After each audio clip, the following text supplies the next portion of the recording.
akakavhasa aka iyi hechi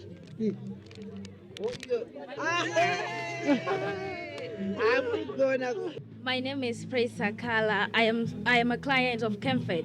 Comfort supports me in education by providing stationery, school fees, and sanitary ways, which is given me confidence and hope that I'll be able to finish my education. So vasikana vanenge vapedza kusupportwa neComfort under secondary education vanozokwanisawo kuita mibato yavo yemaoko ndo vari kusona mabhegi. Aiwa murikona chingwa munobika chingwa very good zviri kutoendesa mhuri pamberi kai aiwa ndikutochengetawo mhuri yanguwo chokwadi mazoona kuti ndo zvinodiwa. You're welcome. Tiri kufara kuona yamai. Tiri kufara chaizvo kushanyirwa nemi. Tiri kufara tichishanyirwa pamatables edu nhasi nekusakosha kwedu takosherwa nekusvikirwa namai pamatables edu. Kosheswa nguva dzese. Twakaenda muri kuona tiri ipapo ndo tinotipa utano zvichibudikidza namai vedu ndo vari kutidzidzisa mai vedu vaimunangagwa. Saka ndinongotenza ndokadakazvidzidzawo tiri mumakumbo mavo tinongoteedzera. Tinotenda chose. Rera ndinoda stereki makadiyana mai muri kutigonera muri kuita kuti mhuri dzisimukire muri kumiramira Aiwa tikumbomiramira kuona aya munenge muchiita maruwa ka aiwa asi maruva mushonga chikafu chokutodya iri bonongwe kinikanzotaka munhu womufutwa wako ushu blackjack rinotomera kuti guku rinongobuda rega tisingazivi rinobuda rega akwakuratidzira vasingarizive tinodada nazo kuti vaitwe atibhachiri mama mundipfekerewo mazona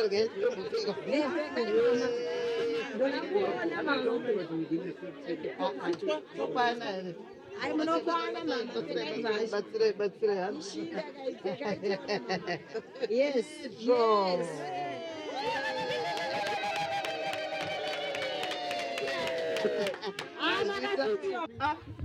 ava vari kuita zvakanaka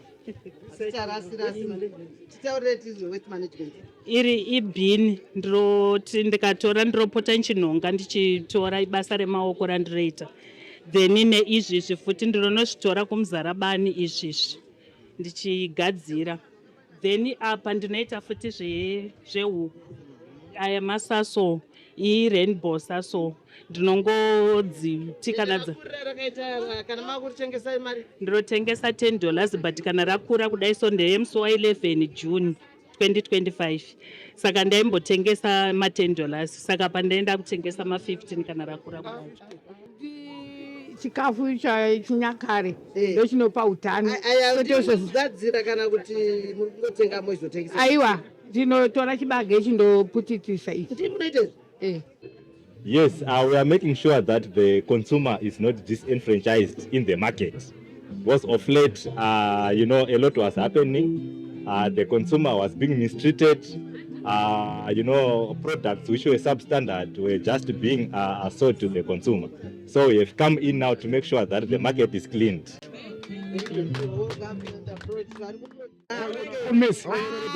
Tinofara zvamuri kutiitira zvakanaka. Yes. Tinoshanda tese. So panapa ndipo patinocustody nema-standards. Everything that we manufacture and all transactions that we conduct them through accurate measurements. So my measurements are the core anchor economy. Even in my mines, we want to know how much of the minerals we've taken out of the ground. So this department has come up with a mobile fund. The inspector panoenda kuma inspection, he's got everything on this. So ungosvika akuita basa. Thank you very much. Looking to open an FNB bank account? VF Accountant makes the process seamless and professional. All you need is your certified ID or passport copy, a physical address, an email, and your phone number. As a passport holder, you can open two types of accounts, an FNB business account or a personal non-resident account. With a business account, receive your salary and customer payments, shop globally, use PayPal, and send money via e-wallet easily. Our package includes a registered company, business bank account, CIPC profile, and all necessary company documents. The non-resident account is perfect for managing international payments and airtime, whether you are in South Africa or abroad. Get started today for only R1,500. Contact VF Accountant at +276 86822173 to open your account now.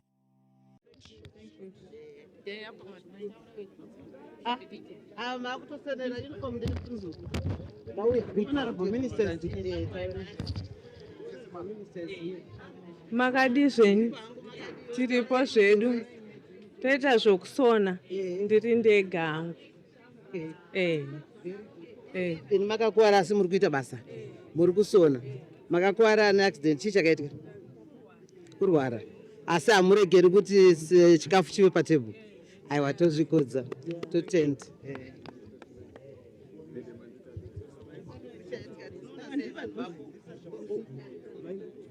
Always get short here.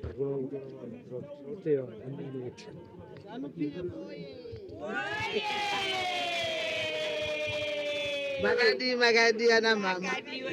Saka ndikuona one wenyu kangotaura briefly zvamuri kuita. Mauya. Aiwa, titamirei mauya. Titamirei mauya.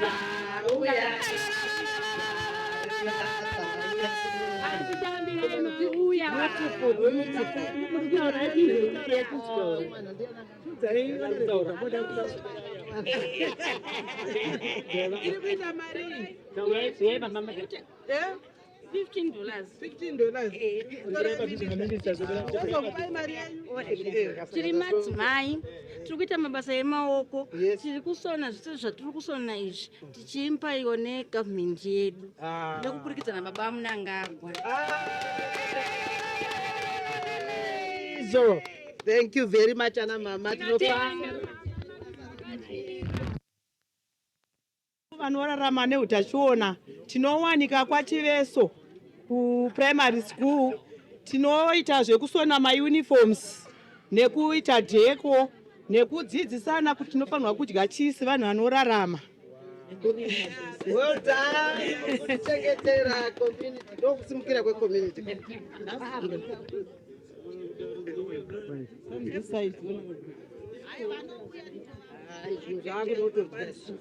Taura itinzwesika mwanangu. Taura ndouri kugadzira. Ndifana matire machonesa ndowanika kuti vakadzi ndoitawo zvokubika bika ndowanokurarama. Saka unotengesera kupi? Tengesera kuti vakadzi ko. All right, aiwa tinotenda young women doing well. Ana mama apa beans guys. Ndiri kurimwa kopi? Madziva. Ewe mama. Nemapudzi nenzungu tinorima kuti mare. Mare. Chatotenga. Okay, aiwa tinotenda nebasa ramuri kuita ana mai. Totenda. Apo pari kurimwa. Yeah. Chingwa. Munobika chingwa? Very good. Zviri kutoendesa mhuri pamberi kai? Aiwa ndikutochengetawo mhuri yanguwo. Chokwadi. Mazoona kuti ndo zvinodiwa. You're welcome. Tiri kufara kuona yamai. Tiri kufara chaizvo kushanyirwa nemi. Tiri kufara tichishanyirwa pamatables edu nhasi nekusakosha kwedu takosherwa nekusvikirwa namai pamatables edu. Kosheswa nguva dzese.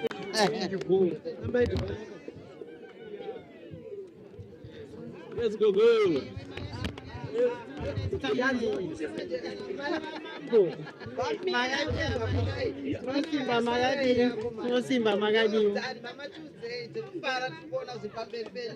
Zvireva kuti muri kushanda zvakanyanya, mungataurire kuti zviri kufamba sei? Twakaenda muri kuona tiri ipapo ndo tinotipa utano zvichiburikidza namai vedu ndo vari kutidzidzisa mai vedu mai Munangagwa. Saka ndinongotenza ndokatakazvidzidzawo tiri mumakumbo mavo tinongoteedzera. Tinotenda chose. chokwadi vari kuti uchitotisimudzira as a ministry tiri kufamba nawo zvakanaka zvikuru totenda basa renyu ramuri kuita tinotenda sekuru wangu izvi zvese mbuya vayo zoratidza makaunganidza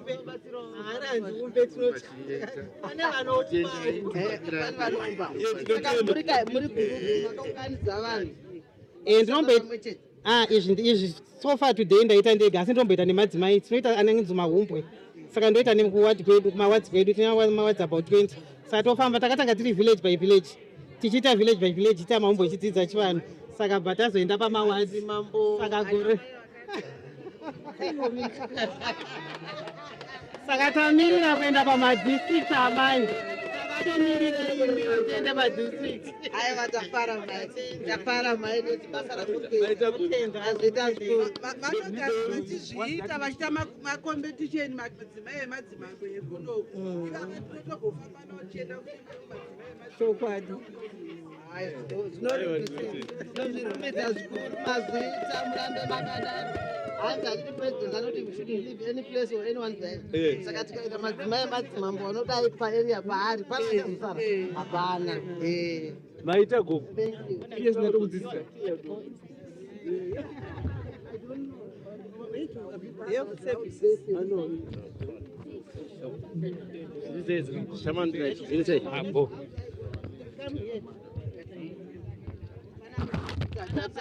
mameta ari kugadzirwa rerandinoda stereki makadiyana mai muri kutigonera muri kuita kuti mhuri dzisimukire taurai ndinonzi Mai Katsande tiri boka reZimbabwe Parents of Handicapped Children Association tinofara nokuti amai vedu nguva nenguva vanotaura kuti leave no one behind kuti madzimai tinofanirwa kuti vana vedu iva vanorarama neurema vasasarire kumashure vakangofananawo nevana vane mitezo yakakwana vane kodzero dzekuenda kuchikoro vane kodzero dzekuita mabasa ose anoita vana saka vanotikurudzira kuti semadzimai itai mubatanidzwa muchishanda pamwe chete kuti muone kuchengeta mhuri dzenyu ndotenda murikuzviita tinoona zvakanaka stereki tichatozodzoka titengo.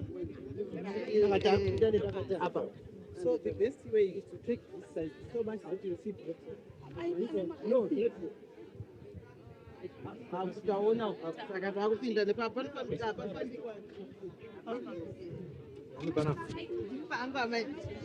makadii mai ndimi muri kuita zvakanaka zvakanaka zvedauvira makati ndinoda kuisirwa vana vachienda kuchikoro saka ndo zvatauya nazvo tinotenda avo vakatena pasina zvekutsvaga zvoyazva zviri kumasupermarket mamwese zvakugadzirwa packaging minister asitoti brandingorikona you're doing well ndiri pahangu makadii ene mama aiwa jemo remauyu neremasau remasau vansenda mboridzwa ke ririko tikuita value addition tichandisawo manatural resources ari kunzvimbo kwedu kumuzarabani kwatinobva ndo zvatiri kuita izvi. Thank you.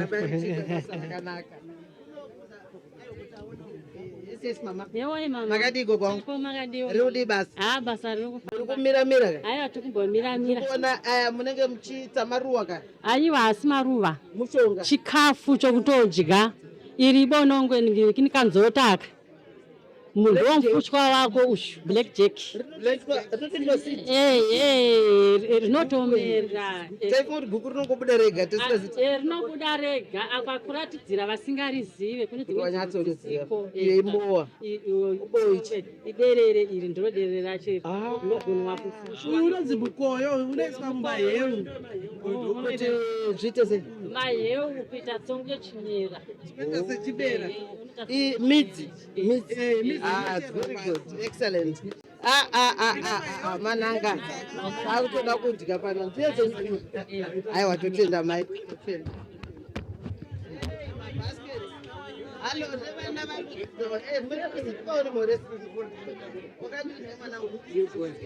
batsira mama kugadzira mai vanofamba nevana vavo dada nazo kuti vaitwe empower bachiri mama mundipfekerewo mazviona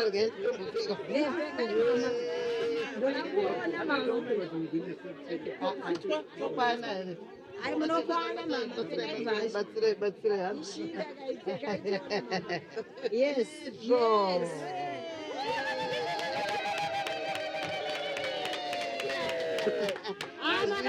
Aiwa ndichachipfeka zvangu ndaiswa. Alright mama. Thank you so much. Tinoita zvokuruka mama. Kusendera muri kupi? Aha. Saka mune zvikoro zvakutokupai maorders. Muri kukona kangwara vacho. Ana mai veZimbabwe oye. Ana mai veZimbabwe oye. Daneza muri kuita izvo. Happy International Women's Day.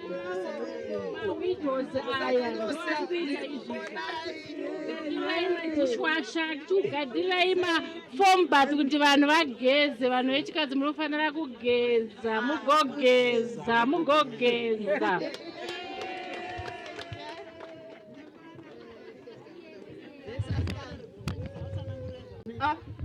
Ava vari kuita zvakanaka. Titaurire tizwe waste management. Iri ibhini ndinoti ndikatora ndiropota nchinhonga ndichitora basa remaoko randiroita. Then neizvizvi futi ndinozvitora kumuzarabani izvizvi ndichigadzira. Then apa ndinoita futi zvehuku. Aya masaso rainbow saso ndinongodziti kana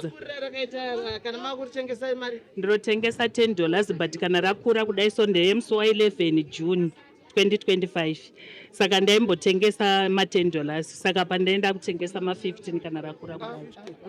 Then tsuro munochengetera pamba penyu saka munotengesera kuti ndirongotengesera pamba ipapo vanononga ma1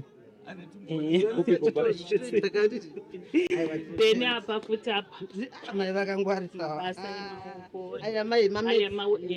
aya wastage aya mapepa echingwa. Then kugadzira mabhegi makadzidziswa nani? Taingodzidziswawo namai vachititi munofanirwa kuita mabasa emaoko. Beautiful. Ndokutendai mai muchisimudzira upenyu agri for she. Yes.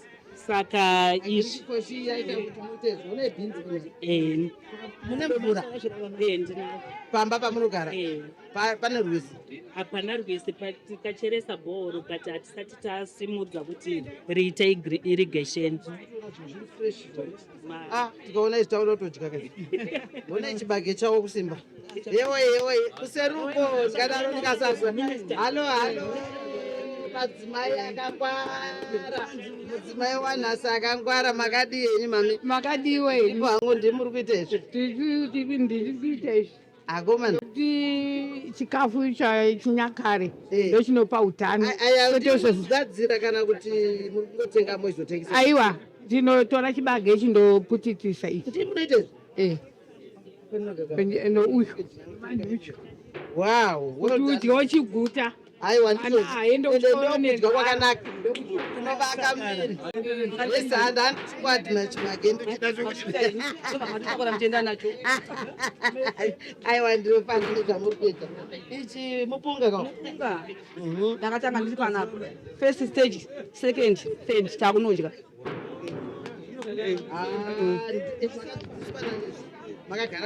ndinongosvika zvakakuya musoro mangu so ndinosvika mberi uko ndinosvika kune mabhegi.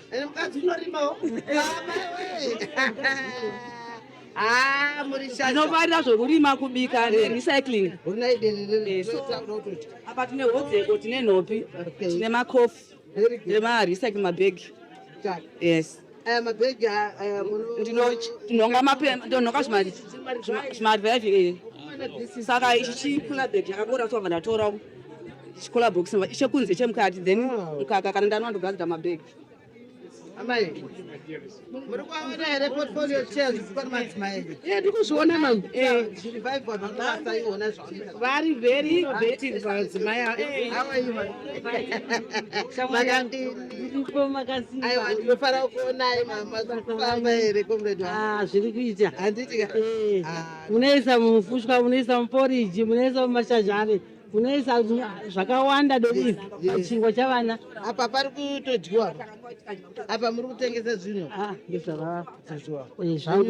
kufushwa umunyemba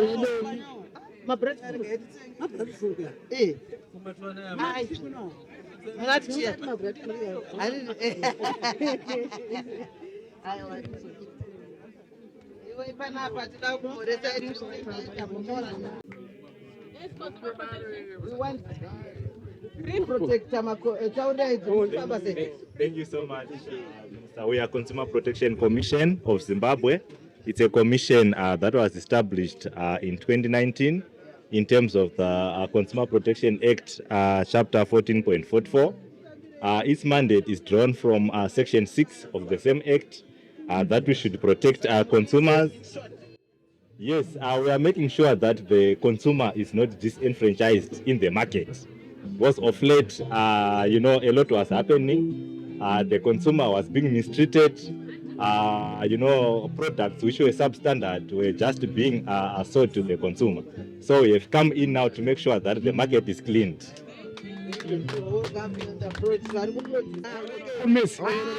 Tinofara zvamuri kutiitira zvakanaka. Yes. Tinoshanda tese. So mem panapa ndo patino custody nema standards. All everything that we manufacture and all transactions that we conduct them through accurate measurements. So my measurements are the core anchor economy. Even in my mines, we want to know how much of the minerals we've taken out of the ground. So this department has come up with a mobile fund. The inspector panenda kuma inspection, he's got everything on this. So ungoshika akuyeta basa. Thank you very much. Thank you.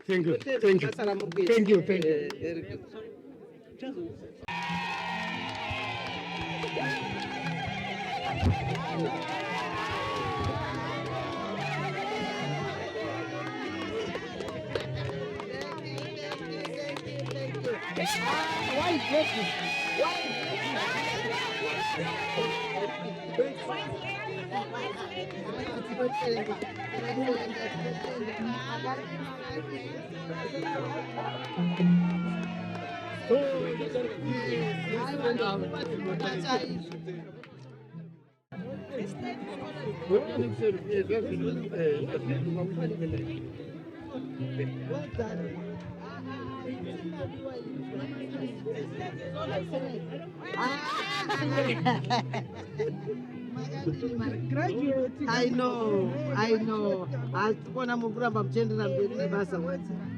Tapedzira apa. Maiwe zvangu karite kunyinyi. Yakuita sekretary rini? Yakanaka.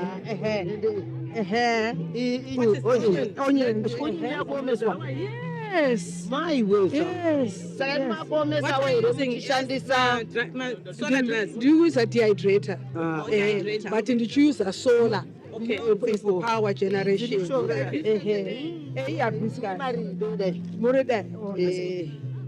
Chapurisa mari yacho. Tinotengesa zvinhu zvakaisvonaka izvi. Zvakanaka. Haiwa totenda. These are beautiful things. Thank you so much. Ana mai cross border ka. Asi unotora kupizvi. Vanotora kusound handiti? Ndibva ndiri cross border ka. Tinounderstand. Vanoita kuti vana vaende kuchikoro. Basa richifamba. Kudhoma sai. Yes, asikati.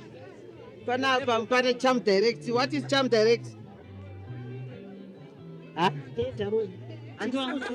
Tinongorwa mwe chete. Zviro zvamotengesa. Let's go. Ava vave kuita adzimai. Ndozvoita. Utoita zvokugogodzera. Madzimai danodadisa. Very good. Tinotenda baba. Tinotenda. Beautiful, lovely things. Beautiful. Pari kuitwa zvonakidza panapa. Okay.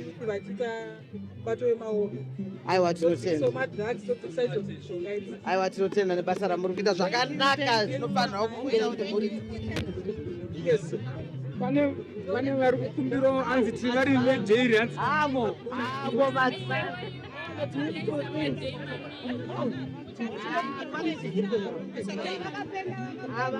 Hello, how are you? I'm good. How are you?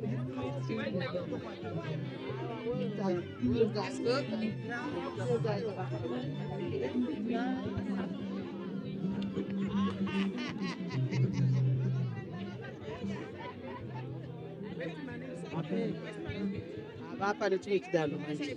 Sisi urikona mtaura itinzo. Sara Francisca Tembo tinonhonga marara munharaunda. Pakunhonga marara yaya hati marase tinotora togadzira zvinhu sezvizvi. Iyi washing basket ine CD pasi. I kepi inonwei. I shopping bag. Rekutengera chingwa. Akakavhasa aka. Iyi heti. Amugona.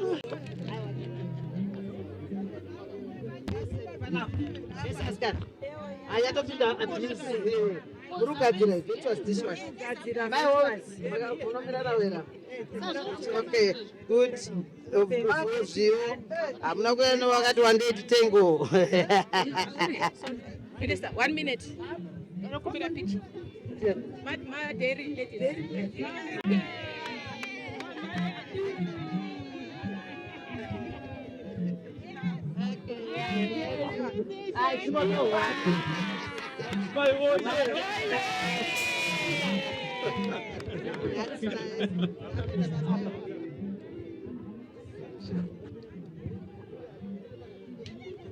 Yamakaisa kuti madzimai awanikwewo semadzimai takabva taonawo mukana wekuti tikwanisewo kuwanawo funding yekuti tigone kutorawo iwo ma-e-passport ofisi yamakatiisira paconcession ndo atiri kushandisa tichienda unohodhawo mawacha semadzimai then tinotengesera mumaresidence emubhindura.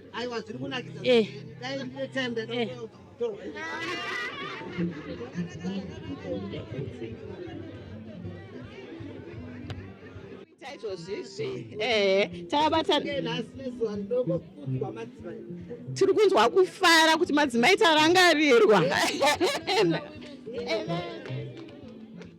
I love my boys. Women affairs I love them. Panapa makasimbero narepo panapa tiri kupromota jira renyika tichikurudzira vanhu kuti vapfeke jira renyika tipromote national pride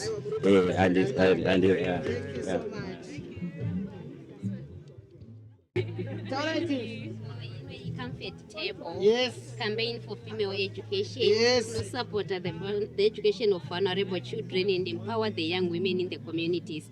So this is one of our clients we support. Okay. My name is Praise Sakala. I am a client of Comfort.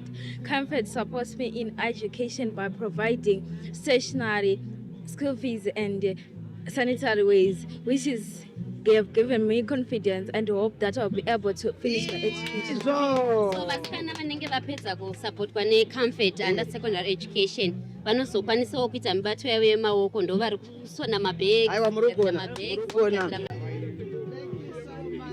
Thank you for all the support. We know we have you as our spine. Then we get strong. Well done.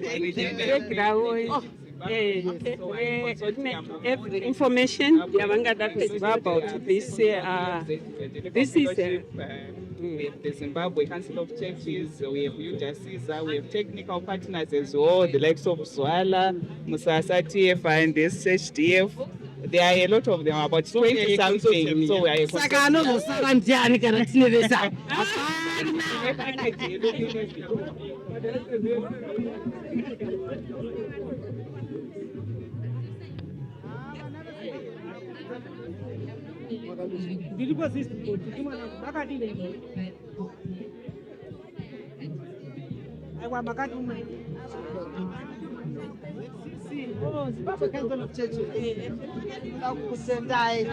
Tinokutendai nebasa ramunoita rekuti macommunities agare zvakanaka.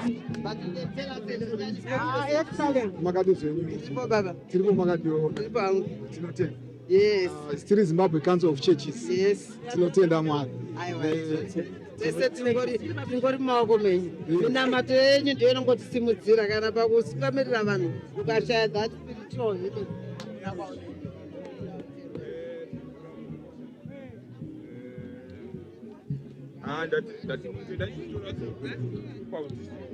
How are you, Araji? Doing very good job.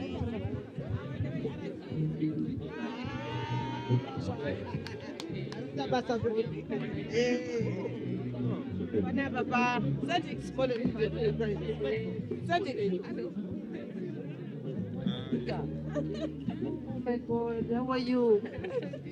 I know munongondidedza kuti yakwakati musikadioni basa racho. Hi, Masimuya. How are you? How are you? How are you? Tinoda kutenda kuti muri pano. Toziva zvamunoita zvinoita kuti basa redu riite nyore, saka tokutendai. That's okay. All right, thanks. Thank you. Thank you so much. Hello.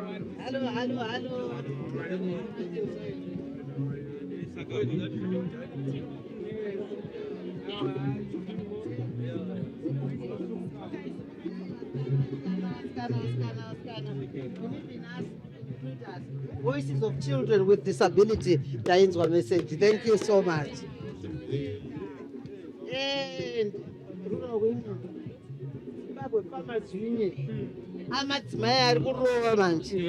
Saka kana taura kuti madzimai ndo ari kuita kuti vanhu vadye chikafu chakanaka munyika muno. Ndimi. Thank you so much. Thank you.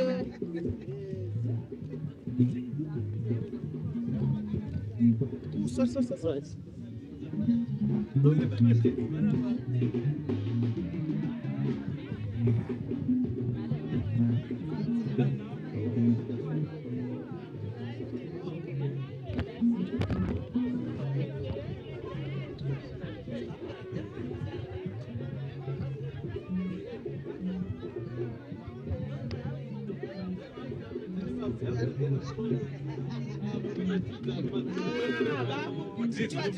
Yes. Those are tinotenda ende kusapota next day.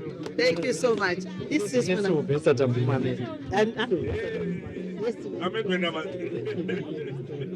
know that.